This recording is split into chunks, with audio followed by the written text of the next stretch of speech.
মা আজকে এসছে কলকাতা থেকে আসলো। ওরা দুই ভাই গিয়ে নিয়ে আসলো কি কি এনেছে মা, তাই আমাদের জন্য কি কি এনেছে তাই দেখুন। মামাম গুজিয়া খেতে খুব ভালোবাসে, তাই মামামের জন্য গুজিয়া পাঠিয়েছে। কলকাতার নিমকি খেতে ভালোবাসে, ঝুড়ি ভাজা খেতে ভালোবাসে। তারপরে আবার এইটা আরেকটা নিমকি, মানে এগুলো সব এনেছে। তারপরে এই যে ছাতু এনেছে। আর এই গজাগুলো মামামার বাবান খেতে খুব পছন্দ করে। এই যে এইখানে নিয়ে এসছে, যাতে বোন আর আমি আছি দুজনে মিলে দুজনেই নেওয়া হবে। আর এইখানেও গজা আছে, এখানেও গজা আছে। কলকাতার ঘি নিয়ে এসছে, খাঁটি ঘি, দুই বোনের জন্য। আর এখানে কলকাতায় আমি আচার বানিয়ে রেখে এসেছিলাম, বোন সেটা খেতে পারিনি, তাই একটু মা নিয়ে এসছে অল্প করে বোনের জন্য। আর এখানে এই ডাটা খেতে চেয়েছিলাম, তাই এই ডাটা নিয়ে এসছে। মামামের জন্য অল্প করে আম নিয়ে এসছে।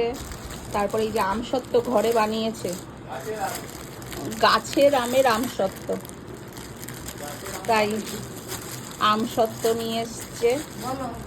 লতি নিয়ে এসছে। এই কাঁচা লঙ্কাগুলো তো আমাদের এখানে পাওয়া যায় না, তাই ও মাকে বলেছিল এটা সিদ্ধ ভাতে খেতে খুব ভালো লাগে, তাই নিয়ে এসছে।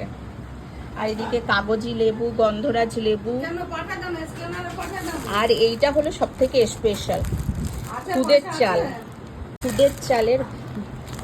যে ছোট ছোট টুকরো টুকরো চাল হয়, সেই চাল নিয়ে এসছে। এটা আমরা খেতে খুব ভালোবাসি, তাই এটা নিয়ে এসছে। আর এইটাও নিয়ে এসছে, অনেকে হয়তো জানবেন আবার অনেকে হয়তো জানবেন না। এইটা হলো তেলাকচু পাতা, আর এই ভিতরে পিপিলি সোটা শাক নিয়ে এসছে। এই যে সব কিছু ভালো থাকে এগুলো খেতে।